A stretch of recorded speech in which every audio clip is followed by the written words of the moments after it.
ativando o QEMU KVM no Virt Manager. Só é abrir o Virt Manager e aqui em arquivo, adicionar conexão QEMU barra KVM e conectar. Como aqui ele já está conectado, ele não vai fazer mais nada. Se eu excluir isso aqui, desconectei, excluir esse LXC.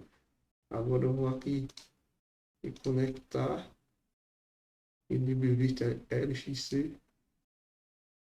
Conectei, pede a senha. Pronto, aqui esse serviço já está conectado.